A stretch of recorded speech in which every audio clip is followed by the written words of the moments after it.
5 number के ऐसे प्रश्न हैं जो आपके बोर्ड एग्जाम में आने ही आने हैं, निश्चित है। पहले क्वेश्चन में आ जाते हैं।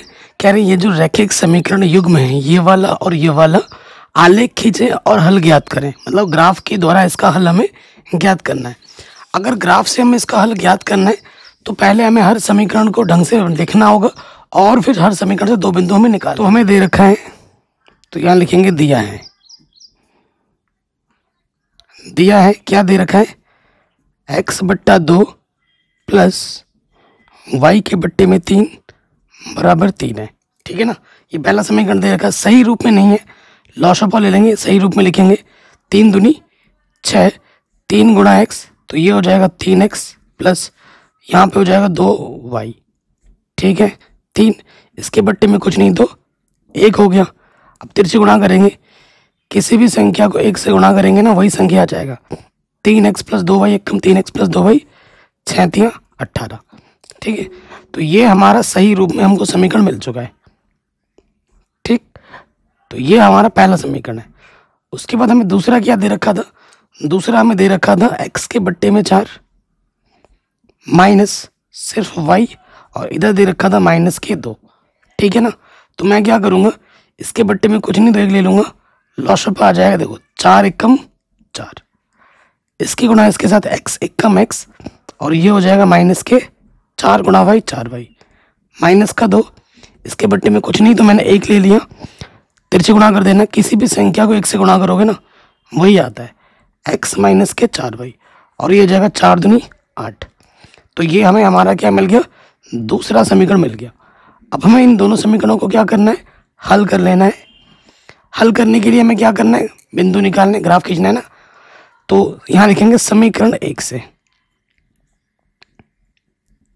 समीकरण 1 से पहले जो समीकरण 1 है उसको अब लिख लो, 3x प्लस 2y बराबर 18। अब x का और y का मान कुछ भी मान सकते हो, लेकिन कोशिश यही होगी कि पूर्णांक माने और पूर्णांक मिले।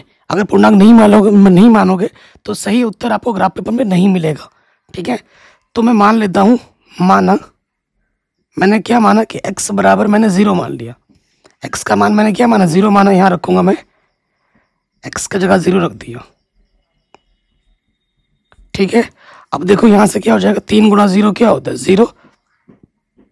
2y, किसी भी संख्या में 0 जोड़ोगे वही संख्या रहती है।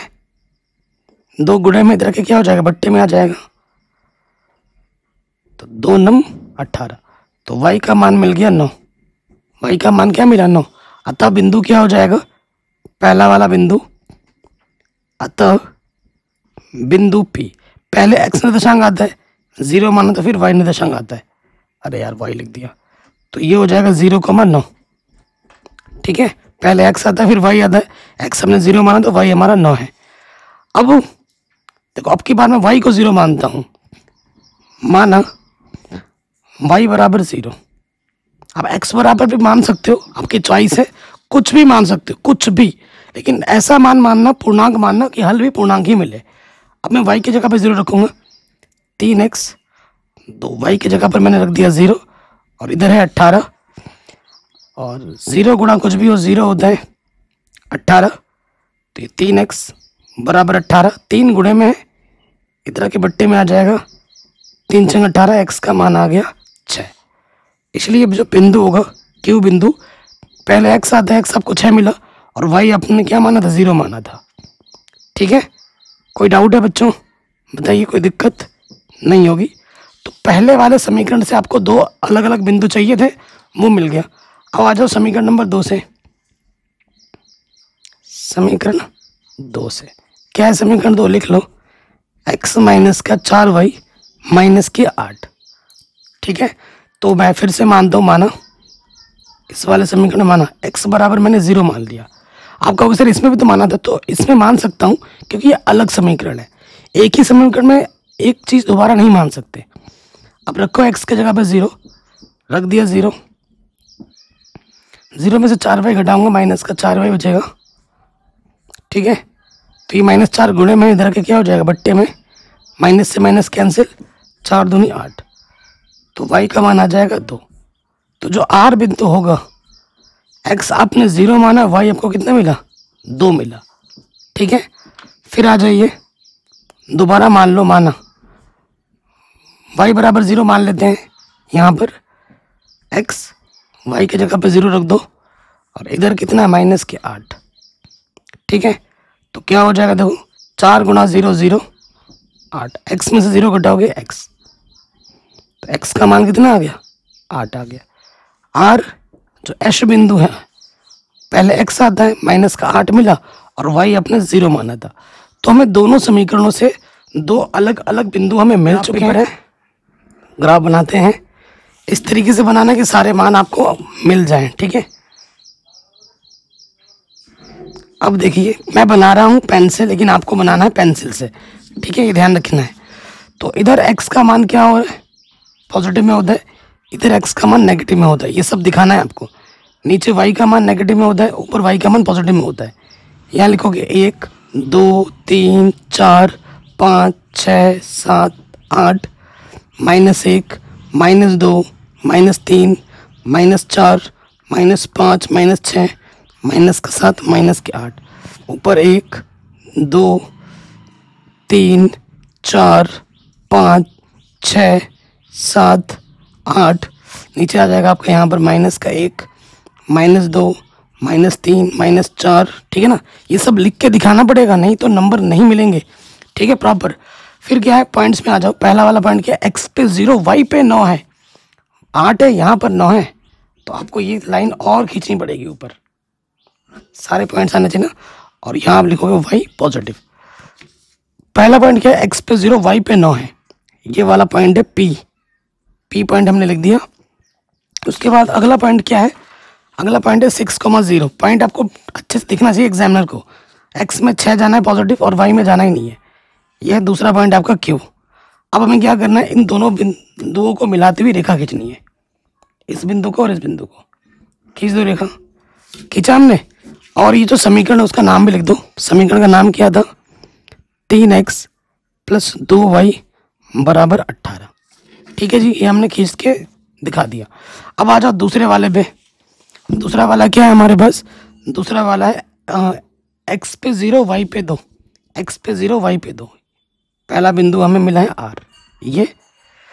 उसके बाद आ जाओ एश, x पे -8 है और y पे 0, -8 इधर जाओगे और y पे 0। ये दो बिंदु है, इनको मिलाते हुए हमें क्या खींचनी है, रेखा खींचनी है। इसको और इसको मिलाते हुए रेखा खींच दो। खींचा हमने, और इसका समीकरण का नाम भी लिख दो। ये है x - 4y = -8। और इसने इस बिंदु पे क्या किया, प्रतिच्छेद किया। ये हमारा क्या है, प्रतिच्छेदित बिंदु है। ये है प्रतिच्छेदित बिंदु। तो यही हमारा हल होता है। इस बिंदु का नाम, मेरा नाम तारा है तो टी लिख देता हूँ। x में कितना गया देखो 4, और y में कितना गया 3, 4,3। ठीक है, तो यहाँ लिख दोगे जो टी पॉइंट आया है प्रतिच्छेद बिंदु, वो मिला है 4,3। ये x होता है, ये y होता है ना। तो आप यहाँ लिख दोगे, अर्थात x का मान 4 होगा और y का मान 3 होगा, आंसर। ठीक है, और ये जो x का मान है ना, y का मान है, वो इन समीकरणों को क्या करते हैं, संतुष्ट भी करने चाहिए। और देखोगे तो संतुष्ट कर रहे होंगे, तो ये हमें हमारा क्या मिल जाएगा, उत्तर। अगले प्रश्न में हम आ जाते हैं। क्या बोल रहे हैं, ये ऐसे प्रश्न है ना जो आपके बोर्ड एग्जाम में हर साल आते हैं, हर बार आते हैं, बार बार आते हैं। 32वां, एक रेलगाड़ी एक समान चाल से 360 किलोमीटर की दूरी तय करती है। यदि उसकी चाल 5 किलोमीटर प्रति घंटा अधिक होती तो वह उसी यात्रा में 1 घंटा समय कम लेती। रेलगाड़ी की चाल हमें क्या करनी है, ज्ञात करनी है। बहुत ही शानदार क्वेश्चन है, हर साल एग्जाम में आता है। सो देखो क्वेश्चन नंबर कौन सा, 32 में है। हमारे पास एक दूरी है, रेलवे ट्रैक है, ठीक है, जिसकी जो दूरी हमें दे रखी है प्रश्न में 360 किलोमीटर दे रखा है। यहाँ से लेकर यहाँ तक, यहाँ से लेकर यहाँ तक कितना है, 360 किलोमीटर की दूरी है। और इसमें रेलगाड़ी है, ये रेलगाड़ी चल रही है छुक छुक छुक। आप ऐसे ना एनिमेशन चित्र वगैरह बनाओगे ना तो एग्जामिनर पे अच्छा इंप्रेशन पड़ता है। इस रेलगाड़ी की चाल हमें निकालनी है। मान लेते हैं, माना रेलगाड़ी की चाल, माना रेलगाड़ी की चाल, वो अपने मान ली x किलोमीटर प्रति घंटा मान लिया। अच्छा, किलोमीटर प्रति घंटा क्यों माना? क्योंकि दूरी हमें किलोमीटर में दे रखी है और समय हमें घंटे में बात हो रही है। ठीक है, कोई दिक्कत यहाँ तक नहीं होगी। अब आ जाते हैं, यदि उसकी चाल 5 किलोमीटर अधिक हो तो उसे 1 घंटा समय कम लेता है। तो मान लेते हैं चूंकि एक समान चाल से 360 किलोमीटर दूरी तय करने में लगा समय, ये हम लिख लेते हैं। और आप जानते हो समय बराबर क्या होता है? समय बराबर होता है दूरी बट्टे चाल। समय बराबर होता है दूरी बट्टे चाल। तो समय पहले वाला कंडीशन है तो समय को T1 बोल देता हूँ। दूरी तो हमारी कितनी है? 360 ही है। चाल हमने क्या माना है? x माना है। समीकरण नंबर 1। इसी प्रकार दूसरी कंडीशन में क्या है? ये यदि 5 किलोमीटर प्रति घंटा अधिक चाल हो तो 360 किलोमीटर दूरी तय करने में लगा समय क्या होगा वो हमें बताना है। तो देखो, समय की बात कर रहे हैं तो T2 बोल देंगे। दूरी तो वही है, चाल बदल गई है। पहले जितनी भी थी उससे 5 किलोमीटर अधिक हो गई है तो +5 कर देंगे। ठीक है, अगर तुम्हारी स्पीड ज़्यादा है तो तुम्हें समय कम लगेगा, यानी कि इस वाले कंडीशन में समय ज़्यादा है और इस वाले कंडीशन में समय कम है। तो प्रश्नानुसार आ जाओ। प्रश्नानुसार क्या है कि समय कितना कम लगता है? 1 घंटा कम लगता है। कि अगर T1 में से T2 को घटाया जाए तो समय का अंतर कितना होगा? 1 होगा। T1 और T2 का मान रख दो। T1 का मान है 360 बट्टे में x और T2 का मान है 360 बट्टे में x + 5। अब इसको क्या करना है? बस हल कर लेना है, हमें हमारा उत्तर मिल जाएगा। अब देखो, लॉसअप आ जाएगा। इसकी गुणा इसके साथ नीचे, इसको गुणा करो इसके साथ 360 गुणा x + 5 और इधर हो जाएगा 360x। ठीक, 360 से अंदर गुणा कर दो। 360 गुणा x + 360 गुणे में 5, यह है 360x। नीचे करोगे x गुणा x स्क्वायर प्लस का 5x। तो ये प्लस का है, ये माइनस का, ये कटा। गुणा करो 5 गुणा 0 0, 5 छंग 30, हासिल लगा 3, 5 3 15 और 3 18। 1800 बट्टे में क्या है? x square plus 5x + 1। अच्छा, इसके बट्टे में कुछ नहीं तो मैं 1 लिख सकता हूँ। और अब मैं क्या कर दूंगा? तिरछे गुणा कर दूंगा। किसी भी संख्या को 1 से गुणा कर दें वही संख्या आती है। और 1800 1 कम 1800। ठीक, अगले पेज में हम आ जाएंगे। देखो, ये प्लस का 1800 इधर के क्या हो जाएगा? माइनस के 1800। तो हमें मिल जाएगा x स्क्वायर प्लस के 5x, ये माइनस के 1800, उधर क्या है? 0। क्या करना है? हमें इसको हल कर लेना है। देखो, इसका गुणज कुछ नहीं है तो 1 है, आपको पता है। इसके गुणा इसके साथ करो। ऐसी 2 संख्या लीजिए जिनको अगर हम गुणा करें तो 1800 आता हो और घटाएं तो 5 आता हो। अब आपके दिमाग में नहीं आ रहा होगा तो कोई बात नहीं, गुणनखंड कर लो। गुणनखंड करने से आपको जोड़ा बना के आंसर मिल जाता है। 2 9 18 0 0, फिर 2 से काटो।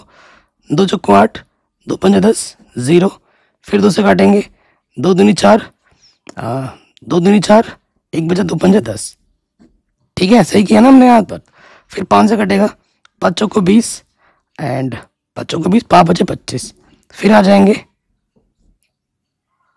5 9 45, 3 3 9, 3 3 9, 3 कम 3। ठीक है, अब जोड़ा बनाते हैं। 3 3 9, 9 पंजे 45 और यहाँ आ जाओ 8 पंजे 40। 45 और 40 का गुणा करोगे 1800 आता है। 45 में से 40 घटाओगे 5 आ जाता है। तो ये मान हम यहाँ पर रख देते हैं। तो हमें घटाना है 45x में से कितना, 40x। ठीक हो गया। अब आप यहाँ से एक जोड़ा बनाएंगे, यहाँ से एक जोड़ा बनाएंगे। तो यहाँ से देखो भाई मेरे x क्या आ रहा है, उभयनिष्ठ।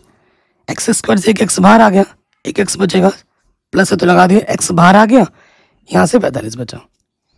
नेगेटिव है लगा दो, यहाँ सिंगल x है तो यहाँ से 40 उभयनिष्ठ आएगा बिना सोचे समझे। 40 बाहर आ गया, x बचा, ब्रैकेट के बाहर नेगेटिव है तो अंदर वाला चिन्ह बदल जाएगा। यहाँ 45 है ना, यहाँ 45 ही आएगा। भाग दे के देख लो, उतना सोचना नहीं है, उतना ही आएगा। जो 2 बार है उसे आप एक बार लिखते हो गुणनखंड करने के लिए, और जो उभयनिष्ठ है उसको आप लिखते हो दूसरे वाले ब्रैकेट में। अब इसको एक बार 0 मानना है, एक बार इसको 0 मानना है।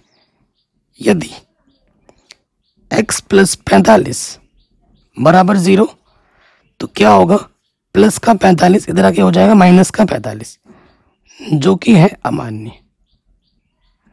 क्या है भैया, अमान्य। क्योंकि स्पीड कभी माइनस में नहीं होती है। होती है क्या स्पीड? कभी आपने सुना है मैं -50 का स्पीड चला रहा हूँ? नहीं होता है ना।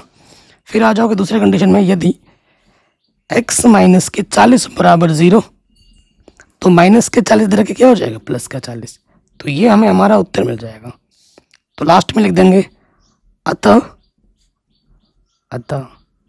रेलगाड़ी की चाल कितनी होगी, 40 किलोमीटर प्रति घंटा होगी। ठीक है जी। तो ये क्वेश्चन हमारा बड़े आराम से सॉल्व हो गया। कोई भी अगर डाउट हो आप एक बार दोबारा देख सकते हैं। नेक्स्ट क्वेश्चन पे आ जाते हैं। क्वेश्चन क्या बोल रहे हैं, सिद्ध करें कि यदि किसी समकोण त्रिभुज के समकोण वाले शीर्ष से कर्ण पर लंब डाला जाए तो इस लंब के दोनों ओर बने त्रिभुज संपूर्ण त्रिभुज के समरूप होते हैं तथा परस्पर भी समरूप होते हैं। एक्चुअली ये प्रमेय 6.9 है। ठीक है, आपको मैं बता दूं थेल्स का प्रमेय, पाइथागोरस प्रमेय और ये वाला प्रमेय एग्जाम में बार बार आते हैं, तो इनको अच्छे से बना लेना। इस 6.1 है और 6.8 है, इनको मैंने ऑलरेडी पढ़ा रखा है। ठीक है, डिस्क्रिप्शन में लिंक डाल दूंगा, आप देख लेना। थेल्स का प्रमेय भी आना चाहिए, पाइथागोरस प्रमेय का प्रूफ भी आना चाहिए। तो ये वाला प्रमेय पूछा गया है तो हम करते हैं एकदम आसान तरीके से, टेंशन मत लो, एकदम आसानी के साथ हो जाएगा। देखो हमारे पास एक क्या है, समकोण त्रिभुज है। पहले एक समकोण त्रिभुज बना लेते हैं। ठीक है, क्या बोला है कि आपके पास एक समकोण त्रिभुज है, बनाओ भाई समकोण त्रिभुज। ठीक, पहले बना लेते हैं समकोण त्रिभुज। बना लिया, इसका नाम दे दो समकोण त्रिभुज का। यह ए, यह बी और यह सी। यहाँ से हमने लंब डाल, मतलब ये 90 अंश का है, और यहाँ से हमारा लंब डालने के लिए बोला गया है। प्रश्न में क्या बोला है कि समकोण वाले शीर्ष से कर्ण पर लंब डाला जाता है। 90 अंश के सामने वाली भुजा कर्ण होती है, इस पर लंब डाला जाता है। डालो लंब यहाँ पर, ये हमने लंब डाल दिया। ठीक है, तो जब लंब डालेंगे तो यहाँ पर 90 होगा और यहाँ पे भी 90 होगा, और ए बी सी इस वाले पॉइंट को मैं डी बोल देता हूँ। मुझे दिखाना है कि ये त्रिभुज और ये त्रिभुज आपस में समरूप होगा, ये बड़ा वाला त्रिभुज इस छोटे वाले त्रिभुज का समरूप होगा, और ये वाला छोटा वाला त्रिभुज इस बड़े वाले त्रिभुज के क्या होगा, समरूप होगा। तो समकोण त्रिभुज बना दिया जिसका बी कोण समकोण है, बी डी हमने लंब डाला ए सी पर। प्रश्न में बोला है ना जहां पर समकोण है वहां से लंब डालना है, तो यहाँ लिख देंगे प्रश्नानुसार हमने क्या किया कि जो बी डी है वो लंब है किस पर, ए सी पर। अब हमें दिखाना है ये वाला छोटा त्रिभुज इस छोटे त्रिभुज का समरूप है, ये छोटा त्रिभुज इस बड़े के समरूप है, और ये छोटा त्रिभुज इस बड़े के समरूप है। ठीक है, तो सबसे पहले आ जाते हैं त्रिभुज, यहाँ पे आ जाते हैं। चूंकि त्रिभुज ए डी बी ले लेते हैं, ए डी बी, ये ऊपर वाला छोटा लेते हैं, ए डी बी, तथा त्रिभुज बड़े वाले में ए बी सी में। देखो जब तुम छोटा वाला त्रिभुज लोगे ये वाला, और जब बड़ा वाला त्रिभुज लोगे ये वाला, तो दोनों स्थिति में जो कोण ए होगा वो बराबर होगा, क्योंकि ये दोनों ही त्रिभुज में आपको मिलेगा, उभयनिष्ठ कोण है। क्यों बराबर है? क्योंकि ये उभयनिष्ठ है। ठीक है, उसके साथ साथ आप देखेंगे कि इसमें ये जो डी कोण है और इसमें ये जो बी कोण है वो बराबर है। अगर आप देखोगे प्रॉपर लिखने का तरीका क्या है, ए डी बी जो कोण होगा, वो बराबर होगा ए बी सी के, क्यों बराबर है? क्योंकि ये 90 डिग्री का। आपने दो त्रिभुज के दो संगत कोण बराबर दिखा दिए, तीसरा ऑटोमेटिकली बराबर हो जाना है। तो यहाँ नियम लगा दोगे, अतः कौन से नियम से? एंगल एंगल नियम से। जो त्रिभुज है आपका ए डी बी, वो समरूप हो जाएगा आपके ए बी सी के। ठीक है, इसके क्या हो जाएगा? समरूप हो जाएगा। ये आपको प्रूफ करना था, पहला वाला प्रूफ हो गया। ठीक है, आंसर। दोबारा से आ जाओ, अब आ जाओ इस त्रिभुज में, छोटे वाले में। ठीक है, छोटे वाले में आ जाओ, इसमें आ जाते हैं बी डी सी तथा त्रिभुज ए बी सी में। ठीक है, इन दोनों को समरूप दिखाना है। तो इसमें आ जाओ, देखो सी कोण अब की बार दोनों में उपनिष्ठ मिलेगा। कोण सी बराबर कोण सी, क्यों बराबर है? क्योंकि ये उभयनिष्ठ कोण है। उसके साथ साथ जो कोण है यहां पर देखो, क्या बी डी सी जो है कोण, ये 90 का है। बी डी सी कोण किसके बराबर है? ए बी सी के, क्योंकि दोनों के दोनों 90 डिग्री के हैं। फिर से वही नियम लग जाएगा, अतः एंगल एंगल नियम से जो त्रिभुज बी डी सी है वो समरूप हो जाएगा त्रिभुज ए बी सी के। तो दोनों छोटे त्रिभुज को हमने समरूप दिखा दिया है। ठीक, अब आप खुद सोचो, इसको समीकरण मान लो। जब ये चीज और ये चीज आपस में इनके समरूप है, तो इससे ये हटा, ये आपस में क्या हो जाएंगे? ये दोनों समरूप हो जाएंगे। ये वाला इसके तरह दिखता है और ये वाला इसकी तरह दिखता है, तो ये इसकी तरह जरूर दिखेगा, है ना? तो फिर क्या लिख दोगे? समीकरण 1 तथा 2 से। समीकरण 1 तथा 2 से आपका यहां पर क्या हो जाएगा? ये वाला इसके समरूप हो जाएगा, त्रिभुज ए डी बी समरूप हो जाएगा त्रिभुज बी डी सी के। Answer hence proved. यही आपको क्या करना था? सिद्ध करना था। सबसे आसान तरीके से मैंने आपको प्रूफ करा दिया है। आशा करता हूँ ये क्वेश्चन आपको समझ में जरूर आया होगा। चलिए आगे बढ़ते हैं अगले प्रश्न में। शानदार क्वेश्चन है, आपको एग्जाम में मिलेगा ही मिलेगा, ये मुझे बताने की भी जरूरत नहीं है। क्वेश्चन क्या है? समुद्र तल से 75 मीटर की ऊंचाई लाइट हाउस के एक शिखर से देखने पर दो समुद्री जहाजों के जो अवनमन कोण है वो 30 डिग्री और 45 डिग्री हैं। यदि लाइट हाउस के एक ही और एक जहाज दूसरे जहाज के ठीक पीछे हो तो दोनों जहाजों के बीच की दूरी कितनी है, ये हमको बतानी है। बहुत ही आसान सा प्रश्न है। पहले प्रश्नों को पढ़ के आप चित्र बना लो बढ़िया से। ठीक है, अगर आपने चित्र ढंग से बना लिया ना तो प्रश्न आपका वहीं पे सॉल्व हो जाएगा 90%। तो देखो मैं चित्र बनाता हूँ। हमारे पास क्या है? ये समुद्र तल है, ये हमारा समुद्र तल है और ये हमारी लाइट हाउस है। लाइट हाउस की जो ऊंचाई हमें प्रश्न में बोल रखी है वो बोल रखी है कि भैया 75 मीटर है। इसकी जो हाइट है ना यहाँ से लेकर यहाँ तक वो कितनी है? 75 मीटर है। ठीक है, कह रहे हैं शिखर से देखने पर, यहाँ से जब देखते हैं अवनमन कोण दो समुद्री जहाजों के, एक यहाँ पर है समुद्री जहाज और एक यहाँ पर समुद्री जहाज है। पहला जो अवनमन कोण है ऊपर से नीचे देखने पर वो कितना? 45 डिग्री है। जितना दूर जाएगा कोण उतना छोटा होगा। और दूसरा जो अवनमन कोण है वो कितना है? वो है 30 डिग्री। दोनों जहाज ठीक एक दूसरे के पीछे हैं, तो दोनों जहाजों के बीच की दूरी कितनी होगी? मान लेते दोनों जहाजों के बीच की दूरी x है। ये दूरी आपको x निकालनी है। इस दूरी को मैंने x बोला है, तो इस दूरी को भी मैं कुछ नाम देता हूँ y। मुझे निकालना क्या है? वैसे मुझे निकालना x है। दोनों जहाजों के बीच की दूरी निकालनी है। नाम दे दो A B C D। ये माना करके लिख देना। माना दोनों जहाजों के बीच की दूरी DC x है और CB y है, ये लिख देना। ठीक है, यहाँ 90 अंश का कोण बनेगा। एक समकोण त्रिभुज ये बना, एक समकोण त्रिभुज ये बना। दोनों को हल कर लोगे आपको आपका उत्तर मिल जाएगा। तो आ जाते हैं त्रिभुज छोटे वाले में आ जाओ, ABC में। ठीक है, ABC में आ जाओ। AB आपको पता है और BC आपको चाहिए होगा। BC आपको निकालना है। जो पता होता है और जो निकालना होता है उसके बीच संबंध लगाते हैं ना। तो कोण के सामने वाली भुजा लंब बट्टे आधार कितना होता है? लंब बट्टे आधार क्या होता है? tan theta. थीटा कितना है? 45। आपको एक सूत्र तो पता होगा ना, लाला आम लाया कच्चा कच्चा आम, ये सूत्र होता है। यहाँ से आपका होता है साइन, फिर कॉस, फिर टेन, कॉसेक, सेक, कॉट, है ना। तो लंब बट्टा आधार क्या हो गया 10। तो ए बी हमारे पास है 75 और बी सी हमारे पास क्या है वाई। 10 45 का मान कितना होता है 1, तिरछे गुणा करोगे वाई एक कम वाई, और यहाँ क्या बचा 75, तो वाई का मान आ गया 75। जहाँ जरूरत पड़ेगी हम इसका इस्तेमाल करेंगे। फिर आ जाइए बड़े वाले समकोण त्रिभुज में, ए बी डी में, त्रिभुज ए बी डी में ये पता है और ये निकालना है, तो आधार तो पूरा है, इसको पूरा ही लेना पड़ेगा। तो ए बी बट्टे बी डी, ठीक है। कोण के सामने वाले बचा लंब और ये आधा लंब बटा 10 थीटा। थीटा कितना है 30 डिग्री। ए बी हमारे पास है 75, डी बी कितना है x प्लस वाई है, इतना प्लस इतना।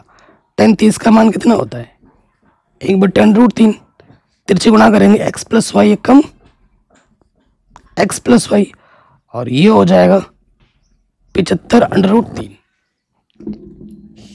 ठीक, अब हम क्या करेंगे, देखो हमें x का मान निकालना है, प्लस का वाई इधर के क्या हो जाएगा माइनस के वाई हो जाएगा, होगा। अब हमें क्या कर देना, y का मान रख देना है 75/√3 है, y का मान कितना है 75 रख दिया। 75 निकाल दो उभयनिष्ठ, 75 एकम 75, 75 एकम 75, तो x का मान आ जाएगा 75 ब्रैकेट के अंदर √3 - 1 इतना मीटर। ठीक है, एग्जाम में आएगा ही आएगा 100%। उसके बाद आ जाते हैं अगले प्रश्न में। क्या है, एक त्रिभुज एबीसी बनाए जिसमें बीसी 6 सेंटीमीटर है, ए बी 5 सेंटीमीटर है, ए बी सी 60 डिग्री हो। फिर एक त्रिभुज की रचना करें जो जिसकी भुजा ए बी सी की संगत भुजा की 5:7 गुनी हो। ठीक है, ये एनसीईआरटी का प्रश्न है, प्रश्नावली 11.1। ठीक है, क्वेश्चन नंबर 3 है ये भी मैं बता दूं। तो ये मैंने पूरी पढ़ा रखी है, पूरी एनसीईआरटी, डिस्क्रिप्शन में आपको लिंक मिल जाएगी। ठीक है, तो कोई दिक्कत नहीं है। सबसे पहला काम पता है क्या करना होता है, आपको आइडिया लेना होता है, रफ आइडिया ले लीजिए। पहले एबीसी बनाना है हमें जिसका बी कोण समकोण है। बी कोण समकोण है तो बी सी हमें दे रखा है, ठीक है, और बी पे बनाना है। ठीक है, तो जो जो बोला है प्रश्न में वो हम कर लेते हैं। देखो मैं बना रहा हूँ पेन से, लेकिन आपको बनाना है पेंसिल से, ये ध्यान रखिएगा।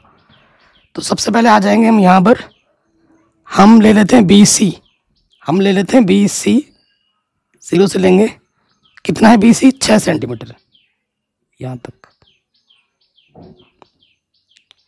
ये हमने बी सी लिया, नाम भी ले दो, ये बी और ये सी, ये हमारे पास है 6 सेंटीमीटर, ये हमने लिख दिया। फिर प्रश्न में क्या बोला है कि बी पर ए बी सी जो कोण है ना, कोण बी पर कितने डिग्री का कोण होना चाहिए 60 डिग्री। तो मैं बी पर 60 डिग्री का कोण बनाता हूँ। देखो 60 डिग्री का जो कोण बनाना है वो इसी से बनाना है, ध्यान रखना, यहाँ रखना है और एक चाप काट देना है। यहाँ पे कट मिला, यहाँ रख के यहाँ से काटो, तो ये 60 हो गया। पहले कट पे 60 मिलते हैं। अब इसको मिलाते हुए हम क्या खींच देंगे, रेखा खींच देंगे। चलो पेंसिल से ही बना देता हूँ ना, यहाँ रखा और देखो इसको मिलाते हुए क्या खींचेंगे, रेखा खींच देंगे। ये सारा काम आपको पेंसिल से करना है। ये हो गया, बी सी है, ऊपर कहीं ए आएगा, ऊपर कहीं ए आएगा, और हमें कुछ दे रखा है, ए बी 5 बोला है, ए बी कितना बोला है 5, तो आप 5 ले लो, 5 सेंटीमीटर का चाप लेना है। तो इसको 5 पे रखो, निपको, और इसे ले जाओ 0 तक। देखो ठीक है, यहाँ रखा हमने और यहाँ से चाप काटा, और यहाँ देखो, ठीक है जी, ये हो गया, ये बिंदु आ गया, ये हमारा ए हो गया। अब आपको क्या करना है, ए से सी को मिला देना है। ठीक है, ये हमारा त्रिभुज बन गया, ये हमारा 60 डिग्री है, ए बी सी बन गया। अब इसके समरूप हमें एक त्रिभुज की रचना करनी है जो कि 5 × 7 हो। बट्टे में 7 ज़्यादा दिख रहा है, तो मैं क्या करूँगा, 7 है ना, तो 7 टुकड़े ले लूँगा, 7 दूनी 14 आ जाएगा। 7 ही ले लो, 7 सेंटीमीटर, 7 सेंटीमीटर ले लेते हैं यहाँ तक। आपको स्क्रीन में दिख रहा है? नहीं दिख रहा है ना? तो यहाँ 5 1 सेंटीमीटर का ले लो, 7 सेंटीमीटर तक यहाँ तक, ये 7 सेंटीमीटर तक मैंने ले लिया। अब आप ध्यान से देखना मैं क्या करता हूँ। ये है 1 2 3 4 5 6 7, ठीक है। तो 5:7 बोला है, तो मैं यहाँ लिख देता हूँ, ये है आपका A1 A2 A3 A4 A5 A6 A7, नाम कुछ भी दे सकते हैं, ठीक है। 5 बोला है तो इस 5 को इस C से मिला दो, मिला दिया, ठीक है। अब इसके समानांतर 5:7 में एक त्रिभुज बनाना है, तो मुझे क्या करना है, देखो ये जो रेखा हमने BC खींची थी ना, इसको बढ़ाती हुई रेखा खींचनी है। सारा काम पेंसिल से करना है, ध्यान रखना।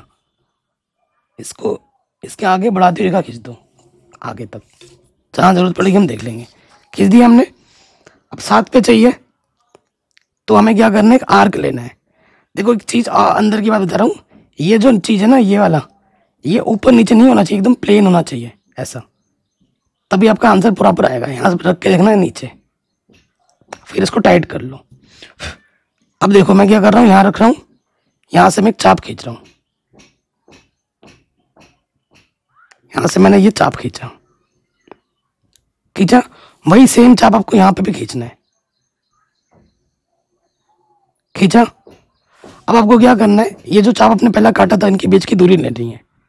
देखो ले लिया हमने दूरी, फिर वही दूरी यहाँ पे कट किया था, यहाँ रखना है, ये निप, ये कट किया। अब आपको क्या करना है, इसको और इसको मिलाती हुई रेखा खींच देनी है, इसको और इसको मिलाती हुई क्या खींचनी है, रेखा खींच देनी है।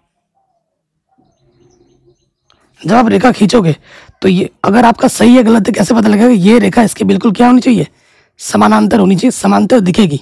अगर नहीं दिख रही है तो सोचो आपने गड़बड़ किया है, आपने गलत बनाया है। अब आपको फिर से वही काम करना है, इसके समांतर खींचोगे तभी त्रिभुज इसके समरूप बनेगा। तो हमें फिर से वही काम करना है, यहाँ पर रखना है, एक चाप खींचना है, खींचा, सेम चाप इस पॉइंट पर रख के खींच बनाना है, बनाया। अब आपको क्या करना है, इन दोनों चाप के बीच की दूरी लेनी है, ये देखो ले ली दूरी हमने, इसको बिना हिलाए डुलाए यहाँ पर रखना है, रखा हमने, कट किया। अब हमें क्या करना है, इसको मिलाती हुई रेखा खींचती लेनी है,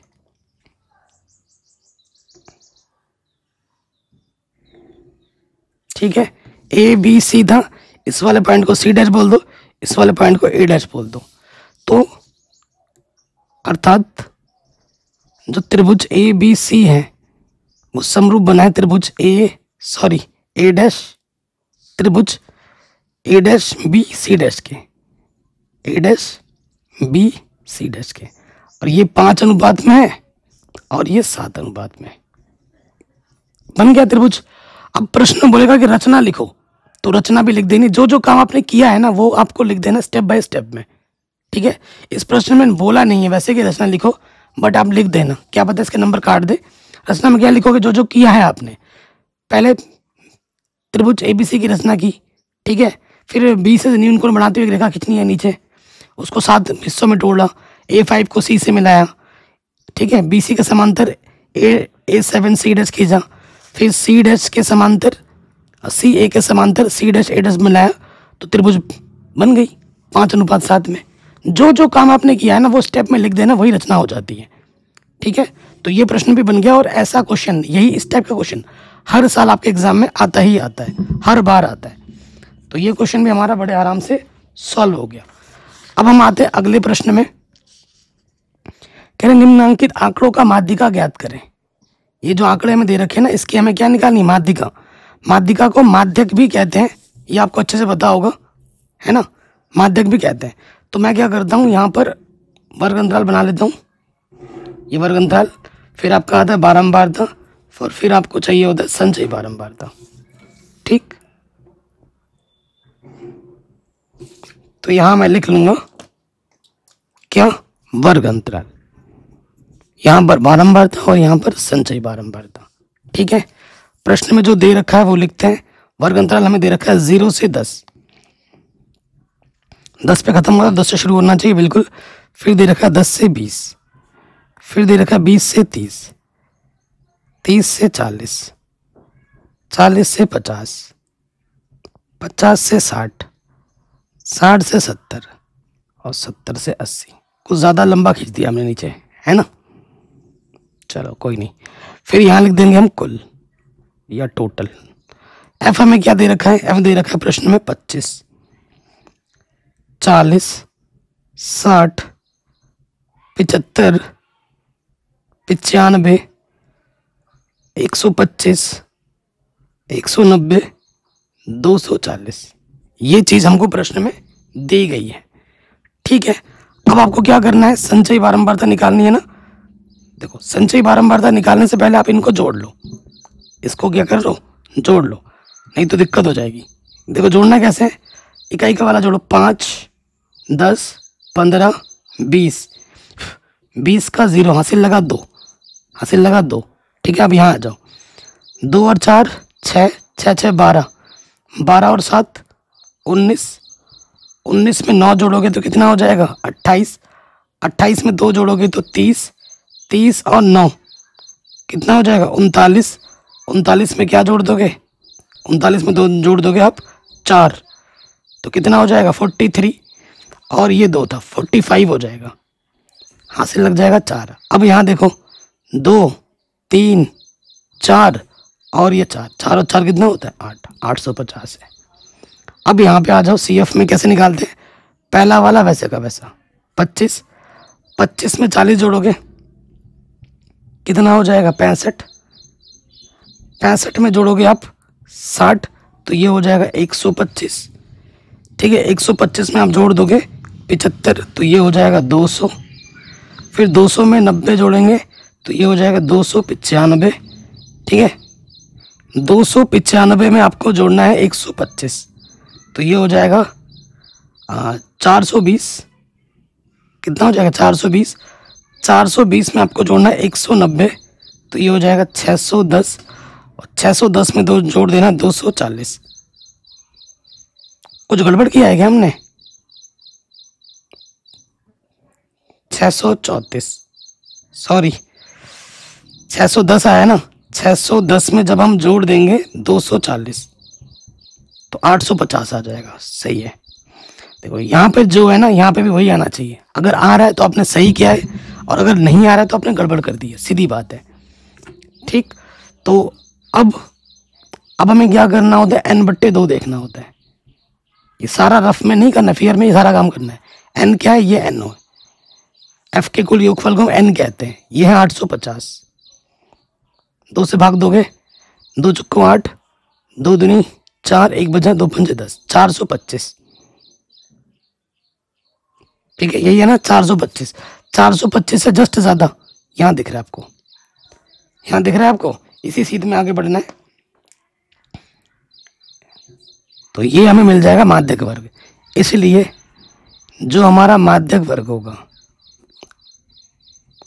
वो होगा 60 से 70 एफ, ये हमारा एफ है, जहां से हम ढूंढते हैं उसके ऊपर वाला क्या होता है, सी एफ होता है।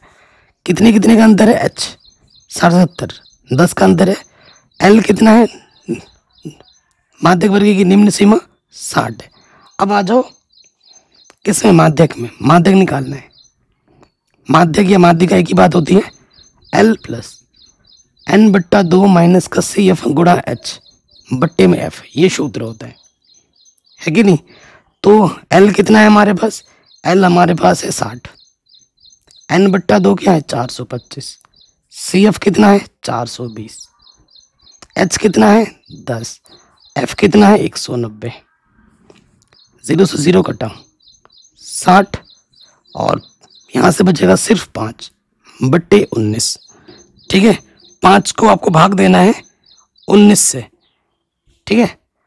19 से भाग देंगे, 5 में दशमलव लगाओगे 0 बढ़ जाएगा, 19 का 19, 19 दूनी 38, 19 3 57 ज़्यादा हो जाता है, घटाएंगे तो आ जाएगा 12, 0 बढ़ा देंगे 6 बार लगभग जाएगा, ठीक है। दशमलव के 2 स्थान तक ले लो, वही बहुत है, 2 आंसर आ जाएगा 60.26 लगभग। ठीक है, ये हमें हमारा उत्तर बड़े आराम से मिल जाएगा, हर साल एग्जाम में आता है।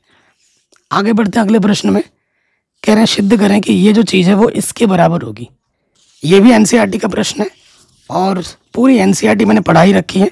अगर आप डिस्क्रिप्शन देखते हो तो आपको पता चल जाएगा, प्लेलिस्ट चेक करोगे तो पता लग जाएगा। देखो, तो हम ले लेते हैं बायां पक्ष 1 माइनस 10a बट्टे में है 1 माइनस कॉट ए, और इसका टोटल का स्क्वायर है। इसको हल करके 10 स्क्वायर लाना है। आप जानते हैं कॉट ए बराबर क्या होता है, 1 के बट्टे में 10a। तो इधर क्या है हमारा 10a, कॉट को मैं लिख सकता हूँ 1 के बट्टे में 10a लिख सकता हूँ ना। फिर देखो इसके बट्टे में कुछ नहीं तो 1 ले लिया। अब इसको थोड़ा हल करेंगे, ऊपर तो है 1 माइनस 10 है, लॉस आ जाएगा 10 1 कम 10 है, इसके गुणा इसके साथ 10a 1 कम 10a 1 1 कम 1 स्क्वायर। ये बट्टे वाला कहाँ जाएगा, ऊपर गुणे में, तो ये आ जाएगा 10a गुणे में क्या 1 माइनस 10 है। और अगर मैं यहाँ से नेगेटिव निकाल लूँ, उभयनिष्ठ निकाल दिया, तो नेगेटिव वाला हो जाएगा पॉजिटिव और पॉजिटिव वाला हो जाएगा नेगेटिव। ये और ये क्या है, सेम टू सेम कट गए, तो क्या बचा, सिर्फ माइनस के 10a बचा। माइनस का वर्ग होता है प्लस, और 10 का वर्ग हो जाएगा 10 स्क्वायर a। यही हमें क्या करना था, सिद्ध करना था। बायां पक्ष लेके चले थे, दायां पक्ष आ गया बराबर। ठीक है, अब दोबारा से प्रूफ करना है आपको कि भैया ये भी 10 स्क्वायर ए के बराबर ही होता है, ये चीज भी 10 स्क्वायर के बराबर होती है। तो यहाँ लिखेंगे पुनः, ये हमारे पास है 1 प्लस 10 स्क्वायर है बट्टे में 1 प्लस कॉट स्क्वायर है। आपको पता है सर्वसमीकरण लगती है तो लगाओ। 1 प्लस 10 स्क्वायर क्या होता है, सेक स्क्वायर है। 1 प्लस कॉट स्क्वायर क्या होता है, कोसेक स्क्वायर है। सूत्र लग रहा है, ये आंसर नहीं लाना है हमें, तो फिर चेंज करना है। तो सेक स्क्वायर को मैं, सेक क्या होता है 1 बट्टा कॉस, स्क्वायर है तो स्क्वायर लगा दो, कॉसेक होता है 1 बट्टा साइन, स्क्वायर है तो स्क्वायर लगा दो। आप जानते हैं बट इसकी गुणा इसके साथ होती है, बट्टे में इसकी गुणा इसके साथ होती है। तो साइन स्क्वायर है कम साइन स्क्वायर और कॉस स्क्वायर है कम कॉस स्क्वायर। साइन बट्टा कॉस क्या होता है 10, स्क्वायर है दोनों में तो लगा दो। यही हमें क्या करना था, प्रूफ करना था। तो ये प्रश्न भी हमारा बड़े आराम से सॉल्व हो गया। ठीक है जी, अगले क्वेश्चन में आ जाते हैं और इस वीडियो का ये आखिरी प्रश्न है। ठीक है, अच्छे से देखना। क्वेश्चन क्या बोल रहा है, 20 सेंटीमीटर ऊंचाई और शीर्ष 60 डिग्री वाला एक धात्विक लंबवृत्तीय शंकु को उसकी ऊंचाई शीर्ष कोण 60 डिग्री, उसकी ऊंचाई के बीचों बीच से होकर जाते हुए एक तल से 2 भागों में काटा जाता है। तल के शंकु के समान, तल के आधार के शंकु के समांतर यदि प्राप्त शंकु के चिन्हक को व्यास 1/16 सेंटीमीटर वाले एक तार के रूप में बदल दिया जाता है तो तार की लंबाई क्या होगी, ये हमें बताना है। ओके, क्वेश्चन पहले समझ लो, बहुत ही शानदार क्वेश्चन है और ये भी आपके एनसीईआरटी का चिन्हक वाला जो प्रश्नावली है उसका आखिरी प्रश्न है। कह रहे हैं 20 सेंटीमीटर ऊंचाई शंकु है हमारे पास एक शंकु है, ये शंकु है। शंकु की जो टोटल ऊंचाई है वो 20 सेंटीमीटर है। वो कितनी है, 20 सेंटीमीटर है। और जो कोण है यहां से लेकर यहां तक, टोटल जो कोण है वो है 60 डिग्री। कितना है, 60 डिग्री। उसके ऊंचाई के बीचों बीच से होकर जाते हुए तल से 2 भागों में काटा गया है। बीचों बीच से काट दिया गया, यहां से काट दिया गया। और नीचे का जो पार्ट बचा है चिन्हक, ये जो पार्ट यहां पर बचेगा ये कुछ ऐसा होगा ना, ये वाला पार्ट है, ये कुछ ऐसा बचेगा। इस चीज को फिर क्या किया जाता है, इस चीज को एक तार के रूप में डाला गया है, तार, पतली तार के रूप में। यानी कि तार बोले तो बेलन, तो बोल रहे इस बेलन की लंबाई क्या होगी, यानी कि इस बेलन की ऊंचाई क्या होगी। अगर उसको इसको 1/16 सेंटीमीटर व्यास, इसका व्यास हमें दे रखा है, इसका व्यास कितना है 1/16 सेंटीमीटर है। ठीक है, अब देखो जब काटा गया है तो ये त्रिज्या हुई, ये आप मान लो कि ये R1 हुई और ये है आपकी R2। आपको R1 नहीं पता, आपको R2 नहीं पता, आपको H पता है। आपको सर H कैसे पता चल गया, यहाँ पूरा 20 बोला है ना, बीचों बीच से काटा गया है, तो ये कितना हो जाएगा 10 हो जाएगा। इतना पार्ट क्या हो जाएगा 10 हो जाएगा। और अगर देखा जाए तो यहाँ से लेकर यहाँ तक कितना है 10 सेंटीमीटर है। नाम दे देते हैं ABCO ठीक है, नाम दे दिया। अब देखो मुझे ये त्रिज्या मालूम नहीं और ये त्रिज्या भी मालूम नहीं, कैसे निकालूंगा। त्रिभुज AO', अच्छा इसका नाम तो दिया नहीं, CD ABC, इसका नाम D बोल दो, इसका नाम E बोल दो। त्रिभुज AO'D में चित्र भी बना के दिखा देता हूँ, दूध का दूध फिर पानी का पानी हो जाएगा। ठीक है, यहाँ पे तो 90 है, ये आपका A है, ये आपका O' है और ये आपका D है। ठीक, इतनी दूरी हमारे पास 10 है। ये वाला कोण कितना होगा, ये इंटरेस्टिंग पार्ट है, क्योंकि ये इसके बीचों बीच से जाता है ना। टोटल 60 है, तो भैया जी ये कितना होगा 30 होगा, ये कितना होगा 30 होगा, और ये कितना है R1 है। ठीक है जी, तो कोण के सामने वाली भुजा लंब होती है, O'D निकालना है और AO' हमें पता है। तो लंब बट्टे क्या है, ये लंब बट्टे आधार क्या होता है tan थीटा होता है। थीटा कितना है अपन के पास 30 डिग्री, ठीक कितना है 30 डिग्री। O'D कितना है हमारे पास R1 और AO' कितना है हमारे पास 10। tan 30 का मान कितना होता है 1/√3, तो R1 का मान आ जाएगा 10 कम 10 √3। ठीक है, R1 पता चल गया जो हमें नहीं पता था। इसी प्रकार R2 निकालना है, त्रिभुज आ जाएगा AOC में, त्रिभुज AOC में। सो देखो OC मुझे निकालना है और AO पता है। फिर से वही बात, लंब बट्टे आधार क्या होगा tan थीटा, थीटा 30 है। OC हमने माना है R2 और AO कितना है टोटल, यहाँ से लेकर यहाँ तक 20 है, तो यहाँ आ जाएगा 20 और tan 30 का मान 1/√3 बट्टे की तरह के गुणे में R2 कितना हो जाएगा 20/√3। अच्छा, इसका व्यास दे रखा है तो इसकी त्रिज्या क्या हो जाएगी, त्रिज्या R व्यास की आधी, व्यास की आधी होगी। तो इसके बट्टे में कुछ नहीं, देख इसके गुणा इसके साथ होता है 1 कम 1 और भागा इसके गुणा इसके साथ 16 दूनी 32, तो इसकी त्रिज्या होगी 1/32। अब देखिए प्रश्नानुसार क्या हो जाएगा, प्रश्नानुसार आप देखेंगे कि जो बेलन तार का जो आयतन होगा वो छिन्नक के आयतन के बराबर होगा, इससे ही ये बनाया जा रहा है। तो यहाँ हम लिखेंगे तार, तार किस रूप में है बेलन के रूप में, का आयतन किसके बराबर होगा छिन्नक का आयतन।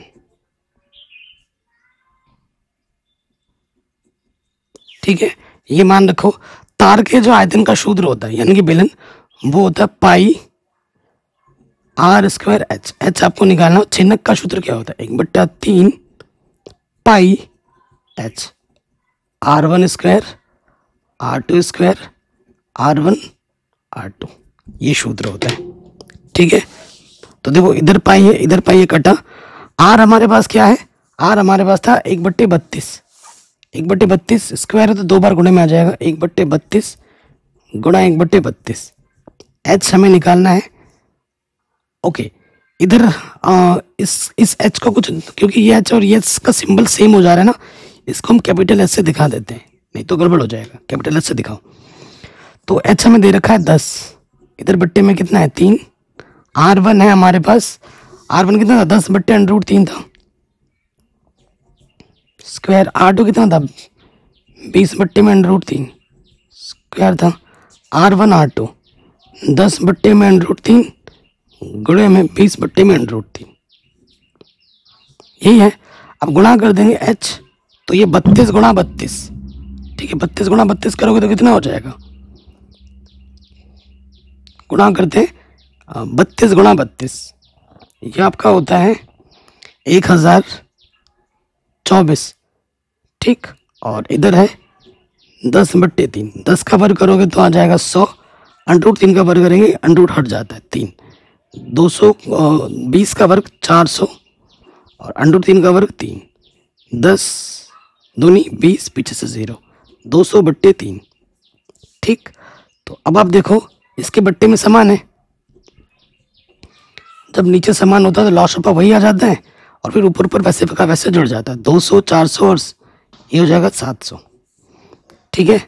और ये है h, ये बट्टे का इधर के क्या हो जाएगा गुणे में 1024, ठीक है। तो क्या हो गया, अब गुणा करना है, देखो 7 से गुणा कर दो 1024 को, 1024 को हम गुणा कर देते हैं किससे, 7 से, तो ये आ जाएगा 7168, कितना 0, 1 2 3, 1 2 3, बट्टे में कितना 3 3 9, ठीक है। आपको भाग देना है अब 7168, इसको भाग दे देना है 9 से, ठीक है। 9 से जब भाग दोगे 7 9, ठीक है, 9 7 63, 7 9 6 4 4 4.4, ऐसा चलता रहेगा, इतना सेंटीमीटर आ जाएगा। पतली तार बनाई गई है तो इतना सेंटीमीटर लंबा होगा, ठीक है। भाग देके देखना इतना ही जाएगा। तो ये क्वेश्चन भी हमारा बड़े आराम से सॉल्व हो गया और 5 नंबर में ये क्वेश्चन एग्जाम में बार बार आता है। बाकी मैंने सब कुछ पढ़ा रखा है, प्लेलिस्ट चेक करें, डिस्क्रिप्शन चेक करें। किसी प्रकार की वीडियो जरूर दो, कमेंट करके बताएं।